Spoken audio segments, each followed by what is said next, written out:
By the Atlantic Ocean coast in northeast Brazil is a huge expanse of sand dunes peppered with a string of lakes, a place of breathtaking beauty, the Lençóis Maranhenses. Paradoxically, this desert gets more rain every year than Scotland. Thousands of freshwater lakes then form in the hollows of the dunes, turning the white desert into one huge tropical beach. This water makes it possible for some rare but tenacious creatures, human beings too, to survive in this extreme environment. But the wet season is only one part of the life cycle of the Lençóis Maranhenses. The water disappears almost as quickly as it appears. During the dry season, the sand becomes once again dominant. It is now May, the end of the rainy season, and water is the dominant feature. 15 years ago, while he was working on his doctorate, Givanildo Miranda spent over a year camping among the dunes. This Brazilian biologist and reptile expert wrote the first in-depth study of the fauna of the Lençóis Maranhenses.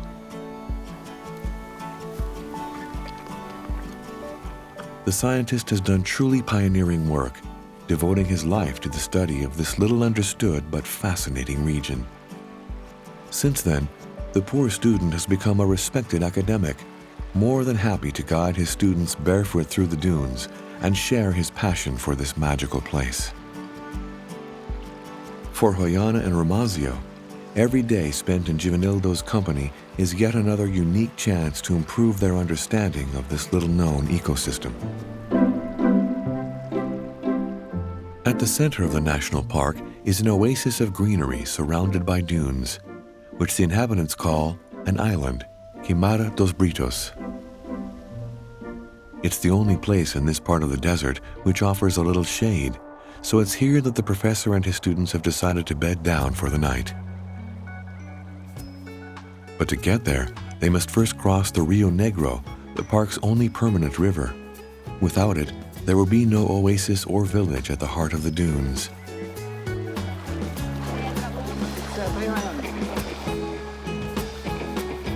Visitors are rare here, but always given a warm welcome.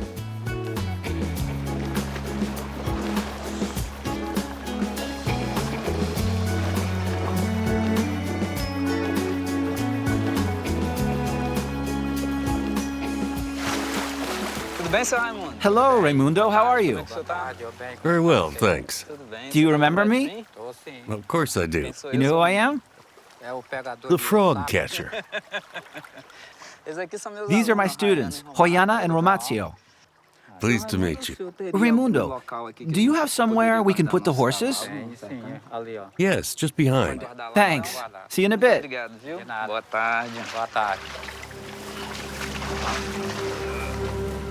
Raimundo is the patriarch of the village.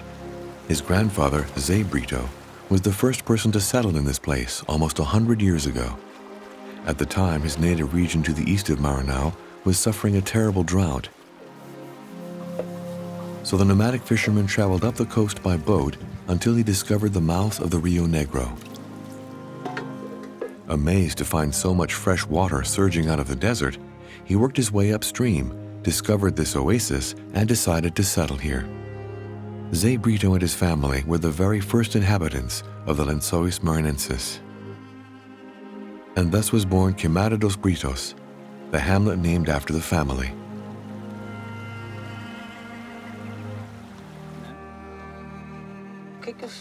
What has changed the most in your opinion? The dunes, which are encroaching on us more and more. Have they buried homes? Yes, mine, my first house. The dunes took it from me. So the dunes are encroaching more than they used to? That's right. Because it rains less? Yes, less and less. But it's rained a lot this year, hasn't it? Yes, it's rained, thank God. Raimundo, has the work that the people do here changed too? There's more livestock farming. Twice what there used to be? Yes, there's more than twice as much. We've had to stop growing crops because of the dunes. We advise people not to grow crops in order to slow down the dunes' advance. I see. You're trying to hold back the constant encroachment of the dunes. That's right. Crop farming and livestock are, in theory, forbidden in the park because they destroy the fragile vegetation which keeps the dunes steady. Yet the authorities show a certain amount of tolerance for these activities because they have neither the means nor the will to rehouse families which have lived in the park for generations. This morning, Givanildo and his students are moving on again, this time to the hamlet of Santo Amaro, located on the western edge of the park. Built near one of the Lençóis Maranhenses' few permanent lakes, the houses of Santo Amaro are protected from the sun and the encroachment of the dunes by the restinga, a thick tangle of thorny bushes whose deep roots give some stability to the sand.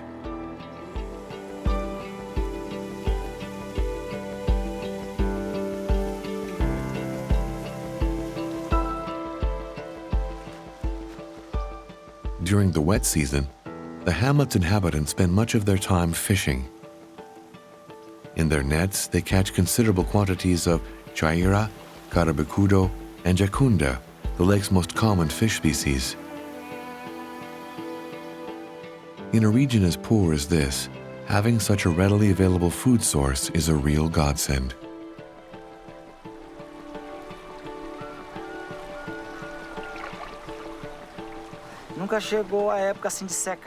Whether it's winter or summer, we fish. During the dry season, the water level drops and it gets harder to catch the fish.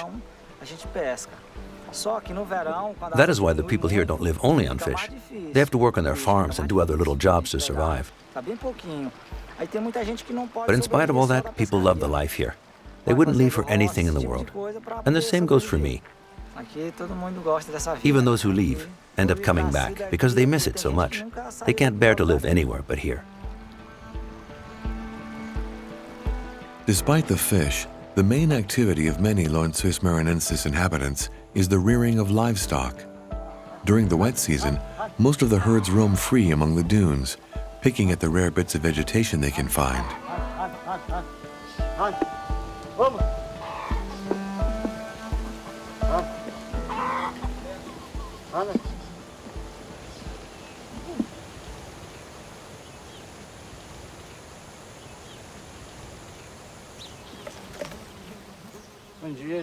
Hello. Hello.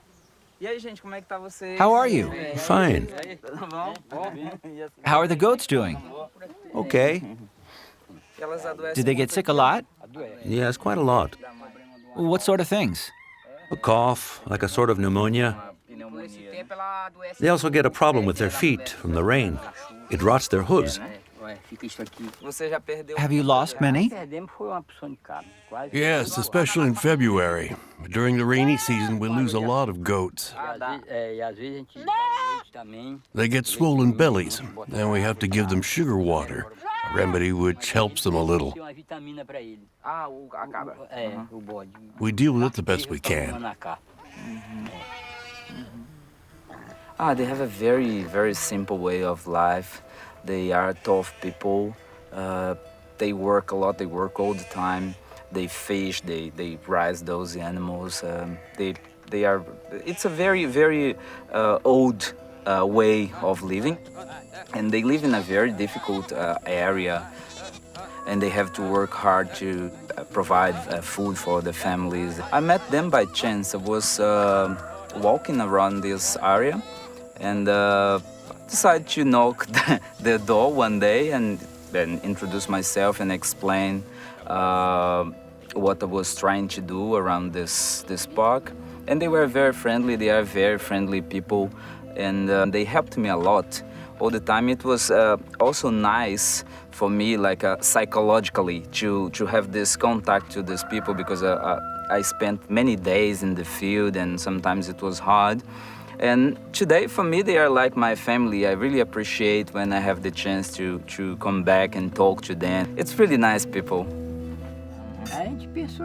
It's funny. Everyone thinks you're a local. Yes, I feel at home with you.